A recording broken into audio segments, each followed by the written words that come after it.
14,000 iron? 14,000 iron?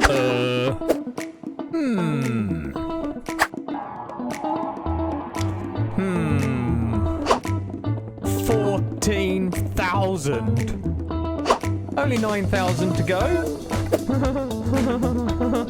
This is gonna fill up. Finally. 14,000 iron. Yes, you heard that right. I need 14,000 iron. Hello, and welcome to the next episode of our Direwolf 1.19 playthrough. And why do I need 14,000 iron? I need to build the Mekanism Fission Reactor, Fission Reactor, and the turbine. And that needs a lot of iron because it needs a lot of steel. Anyway, I need a lot of iron. We need to build the Mekanism turbine and reactors because we just can't handle the power. So my reactor is kicking out 3,000 FE a tick. I've got myself a gas burning generator thing that can burn the hydrogen, and this can actually produce a lot a tick, like thousands a tick. So you can see this cube is full now, and our ore processing area, this cube is full, but as soon as I turn this on and all my ore processing gets going, we run out of power. So we need to build the big reactors, but before we can build Mekanism's biggest turbine and biggest reactor, yes, you heard me right, I'm going to build the biggest possible. We need to store the power, and we're going to use the induction matrix for that, so that means lithium. Hello, evaporation chambers. So lithium dust comes from chemically crystallizing lithium. Lithium comes from liquid lithium, and liquid lithium comes from thermal evaporation of brine, and brine comes from water in a thermal evaporation condensating thing. So we've got to make two of these. These are a multi-block structure. I'm going to make mine 4x4x9. That means I need 308 evaporation blocks. Thankfully, I've got auto crafting set up to do this. 308, and that needs 224 iron to craft steel. Anyway, start. Also, we need from this setup the 2 controllers and 4 valves, and I'm also going to need advanced solar panels. These guys. I'm going to need 4 of these because these create the heat that causes the evaporation to happen. So let's get them crafting as well. So everything crafted. We have all of the blocks we need. We have all of our thingy-mabobbies. Yes, let's go build these things. And yes, we're going to build them in the mining dimension. I've got over here, I've already set up a quantum entanglement quantum ring thingy, so I've got access to the AE system. Now you may think, but you've got access to the AE system through here. Yes, but I want to be able to import and export stuff because we're probably going to build the reactors and turbine here as well. So if they blow up, they don't destroy my base. Right, I want to try and keep it all in one chunk for obvious reasons. And let's go over to this corner and let's build one in. Right, 1, 2, 3. So one of the other reasons to build this in the mining dimension is because it's perpetual daylight. And perpetual daylight means that we are getting perpetual heat into our thing, which is awesome. Right, let's get the sink out. I want the sink, and I want some mechanical. Pop water there. Our water, and we're going to pop you there, and then we're going to boot that so you pull. No. You're in wrench mode, aren't you? Okay, boot that so we go to pull, and this should now be producing brine. Brine, water into brine. Simple. Now we build it again. Here we have it built again. Didn't that look cool up there? Look, I do like the look of that, although that one's now that's facing the wrong way. Ugh. Anyway, I'm not going to play with that just yet. We are going to pop a couple of pipes here and here. And then we're going to pull. Thank you very much. And now, brine turning into liquid lithium. Stage 1 done. Liquid lithium. Stage 2, decondensatoring to turn it into lithium on its own. And then chemical crystalliser to turn it into lithium powder. And there we have it.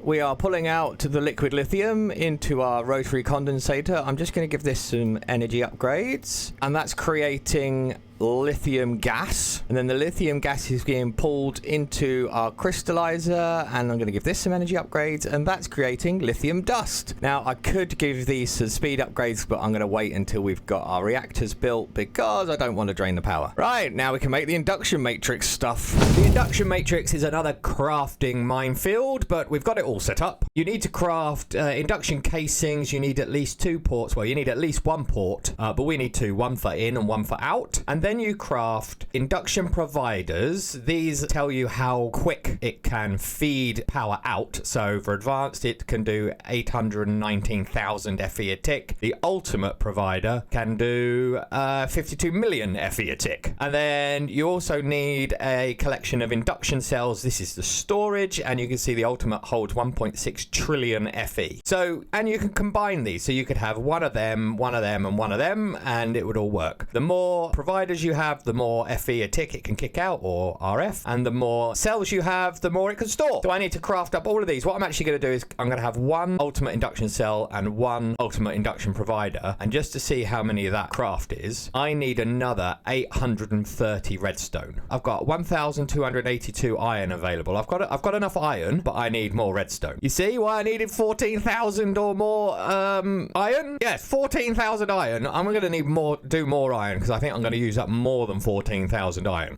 Right, I'll get redstone. I'll get all of this crafted. Induction matrix done. Woo! Okay, so induction matrices are pretty simple to build. This is a 5 by 5 by 5. And then inside these things, you put in your induction cells and your induction providers. I've got 1 ultimate of each. It was a mega craft. A couple of ports. And then if I finish this off, you'll see red particles means it's done. And if I right click on it, you can see that I've already got 5 million FE in there. It can hold 1.6 trillion. And it can output at 52 million a tick and input at 52 million a tick. On the side, I've got my reactor input. So this is connected to the reactor network, which has currently got the reactor out from the simple reactor and the gas generator. Now, the reactor. And unfortunately, we no longer have 14,000 iron. I need another 3,000 iron. 3,000. 3,000. That'll be a total of nearly 17,000 iron I'll have had. We're back up to 14,000. Why do we need 14,000? Let's have a look at the requirements of the turbine and the reactor. I'm going to build a 17 by 17 by 18 turbine. That requires 417 turbine casings, 600 structural glass, 5 blah blah blah blah blah blah. You can read that, can't you? Lots. The reactor, 18 by 18 by 18. Loads. Thousands and thousands and thousands of blocks. As you can see, this is going to be a rather lengthy process of crafting everything. Lead. I'm short of lead. I need 7,000 lead. Well, it'd be rude not to, wouldn't it? I don't think that is quite the 3,000 I need. Oh well, here we go. Keep on grinding. We have everything we need. We have all of this for the turbine, and we have all of this for the reactor. I say we have everything we need. We have all the blocks we need to build them. We don't have any fuel yet. And by the magic of the jump cut, that's 1 turbine built. If you're wondering why I'm not showing you how to build these, well, I've got a tutorial on how to build all of these and how it all works and how it all fits together. So do check out the tutorial. But this is built. It's got a max flow rate of 18,720 millibuckets and a max water output of 18,752,000 millibuckets. So very, very close. Right. Time for the reactor. Reactor's done. Oh, look at this thing. It's huge. Look at it. We have in here 928 fuel assemblies.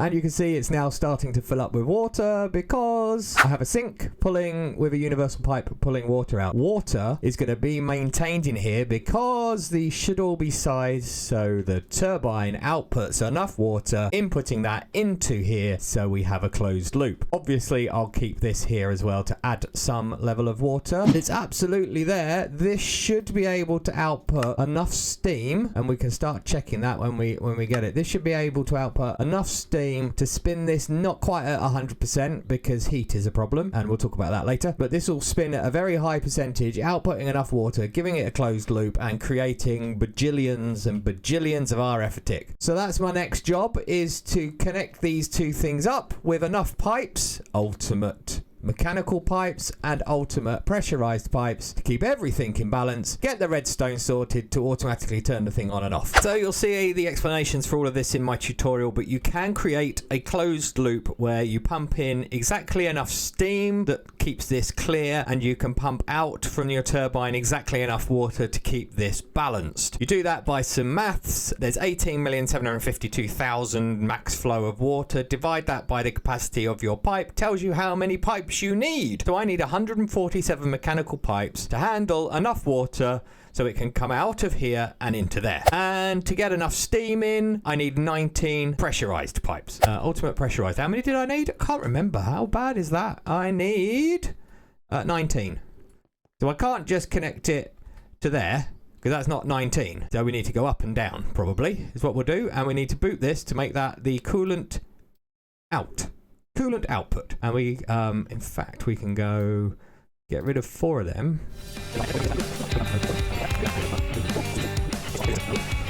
That's 19 pipes. That's going to give it all the steam it can possibly give it from here. Right, now we want to make this the coolant in. Well, that's an input anyway. We need a fuel. No, this is the input. So we're going to now need 140 whatever pipes, ultimate mechanical pipes, which is all of these that I have here in front of me. I need to connect all of these to him. Right.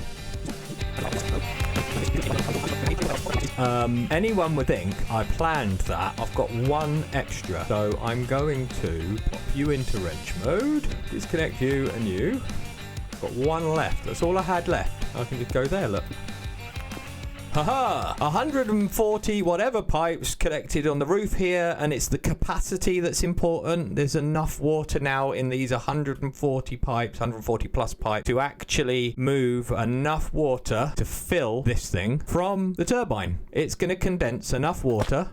It's going to condense enough water from the steam to keep this full. That's the theory. Well, that's the pipe work done. Now I'm going to do a bit of cleverness with the redstone. And now the redstone's done. It's simple. These are ores, right? If that is on, or that is on, or that is on, or that is on, turn this signal on. And this one is basically telling us if this is on, turn this is off. And you can see B is the lever. If B is on, turn the signal on. If anything other than just B is on, turn the signal off. And if that's off, turn the signal off. Simple, right? This bit, this is clever. So I make sure that's disabled because I don't want to turn this on yet. This is all working and this one's set to disabled. But if I set this to insufficient fuel, you'll see that's now outputting a signal, which goes all the way along here, which means this is on. Even though the redstone switch is on, this is off. And this thing is transmitting that signal all the way to here. So I can now see in my base whether the reactor's on or off. See, it's off. I know it's off, and I can go turn it on. Brilliant, isn't it? Now, we've got to go through the madness that is creating fissile fuel. Are you ready for this? As a quick aside, this has been passively picking up power from my normal big reactor, and it's now got 35 gajillion FE in it. But look, it's not even showing up on the graph. What's that about? 35 gajillion FE? And Anyway, fissile fuel. Fissile fuel comes from isotopic centrifuging uranium hexafluoride. Uranium hexafluoride comes from chemical infusing of uranium oxide and hydrofluoric acid. Uranium oxide comes from yellow cake uranium in a chemical oxidizer. Yellow cake uranium is basically enriched yellorium or uranium. Hydrofluoric acid comes from chemical dissolution chambering of fluorite and sulfuric acid. Sulfuric acid comes from chemical infusing of water vapor and sulfur trioxide. Water vapor comes from decondensatoring water. Sulfur trioxide comes from oxygen and sulfur dioxide. We know how to get oxygen, already got it. Sulfur dioxide comes from chemical oxidizing sulfur dust, and sulfur dust comes from basically crushing sulfur. Simple. My plan is to build all of the machines, pop them in my factory, and I've actually got 2 more chemical storage cells in here to store all of the individual components, all the individual gases, and then I'm going to bring them all together over at the reactor and make the fissile fuel over there with all of the various ingredients. This is going to be fun. We are making fissile fuel. Look at this. Doesn't it look good? I've got little display screens here, so storage monitors showing me the key ingredients that I know I'm going to run out of, and we've already run out of uranium, but they're all linked up, these machines, so power coming in the top, and then underneath we've got water being pushed across. We've got a lot of channels now being used. We're up to 20 channels because of all of this input and output that's going on. The uranium hexafluoride is being stored. If we have a quick look at uranium stuff going on here, look, we've got 1,000 buckets of uranium oxide, and if we look at uranium hexafluoride, we are seeing we've got 63 buckets of that, and it's growing. This guy is making the fissile fuel out of uranium hexafluoride, and we now have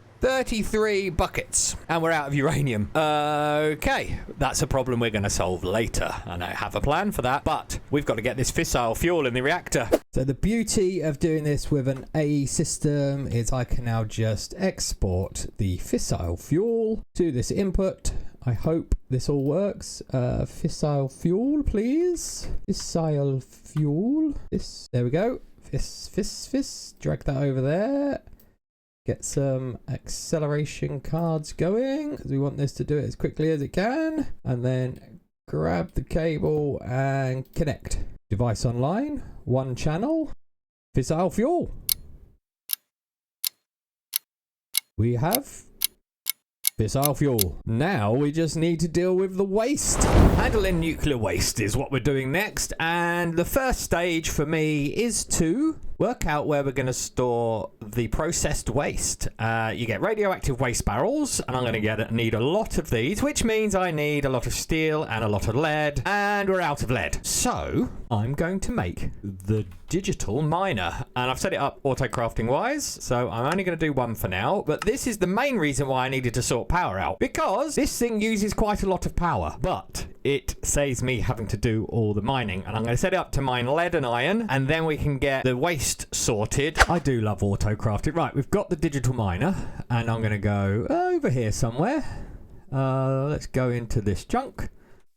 We plop you down. Oh, you know what I want to make is an anchor upgrade, because that means you don't need to chunk load it. I'm missing diamond dust. Right, let's try that again, shall we? I'm going to make an anchor upgrade so we don't have to chunk load this thing. There's one of them. And what other upgrades can this thing take? It can take speed and energy, so we're going to do them. Pop you in there. Let's pop you in there, and let's pop you in there. Now this thing, I have no idea how to use. Config. I believe we can create filters with tags. There we go. Forge ors. Which way was the slash? Was it that way? No, it must be that way. Slash lead. And there we go. It can cycle through all the lead options now. So we're going to save that, right? And then we want to do iron as well. So tag forge ors / iron. Tick. All the iron variants. Save. Radius. We want to start. Where are we? We are at level 69. So we'll start at level 69 and we'll go to minus 100. And it should minus 64, I guess. Yeah. Tick you. Radius 32 is the max. Min minus 64, max 70. There we go. Is that the output? And that the power? Oh, there's power. There's power. Pop you on there. Let's pop you onto the ore processing network, because you are ore processing. Let's call you Digimine or 1. Okay. They're all right. That's all right. Auto eject. Auto eject on. Auto pull, don't want to do that. Silk touch off. Go. We are now mining lead and iron, and if we go over to our ore processing, we can see this thing is ore doubling it for us. We're not going through this process because this is, you know, it's going to find 1,000 of these things already. It's coming in here, and then our setup, our laser IO setup, is shoving it in this thing which was already set up to do its thing. Oh, let's have a look at lead. 224. Right, now I want to set up auto crafting for the radioactive barrels, because I want lots of these. I want nearly. I'll be able to get 60 of them soon. I'll get 50 of them. Well, that's my barrels sorted. There's 100 odd in there, I think. With ultimate pressurized cables. Sometimes you would say use smaller cables, like less capacity cables, because if you break one, you're going to have radioactive leak everywhere. I'm not intending to break these. Got a little area down there because I'm going to try and do something with some redstone later. So barrels are set up for the nuclear waste. But what about processing? Processing the nuclear waste. We can actually turn the nuclear waste into polonium pellets and plutonium pellets. And this is the setup to make the plutonium pellets. We have our centrifuge here that is spinning the nuclear waste at a ridiculous speed, which causes it to decompose itself into plutonium. The plutonium goes into the pressurized reaction chamber where it gets pressurized and reacted with water and fluorite dust. Fluorite dust I'm making in this crusher. I'm importing it from the AE system and checking it in there. So the nuclear waste is coming along this pipe and in here. This pipe is going to be for the polonium, but we can't do that yet. Bit of laser IO stuff. So we've got a sink with our water in. We've got an interface here and we're running power into these machines through laser IO. And then coming out of our pressurized reaction chamber will be the plutonium pellet and processed waste. And the processed waste basically is that cable there going all the way. Oh dear. No, just stop jumping. Stop jumping. Thank you. Right. Going all the way down to our waste barrels. You know what that means, don't you? We could turn this thing on. So I'm going to set this to 10 millibuckets a tick, because we don't have a lot of fuel production yet, because we've run out of uranium. We are now running at 10. No. Do that again. Click the tick this time. 10 millibuckets a tick. Water is fine. We now have waste. We now have nuclear waste turning into plutonium. And we now have plutonium slowly filling up. And soon it will be ready to turn into plutonium thingamabob. Let's see how much power we're generating. 500,000 FE a tick. 500,000 FE a tick at a very low rating thing. Geiger counter important because we want to make sure we're not going to kill ourselves with radiation. And we have a plutonium pellet.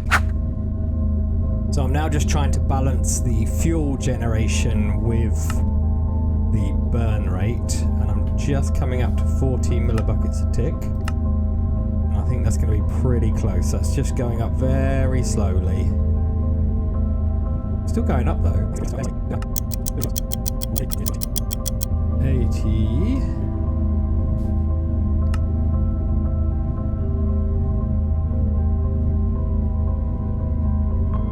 That looks like that's holding.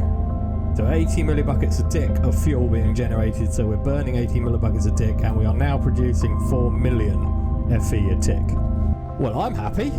And we now have 69 gajillion FE stored, and it's not even up to the first line yet. That is insane. And I'm going to call it a day there. We have done so much in this episode. Between episodes, I'm going to get my digital miner going so it can mine a load of stuff for us. And we're going to start to get ready for making the solar neutron activator that requires HDPE sheets and bronze. So I'm going to get myself organized to get all of that done, and then we can do that in the next episode. Hope you've enjoyed it. As always, like, subscribe, pass it on to all your friends, leave me some comments, let me know what you think of how we're doing and any ideas on what else we could do, and I'll catch you in the next one.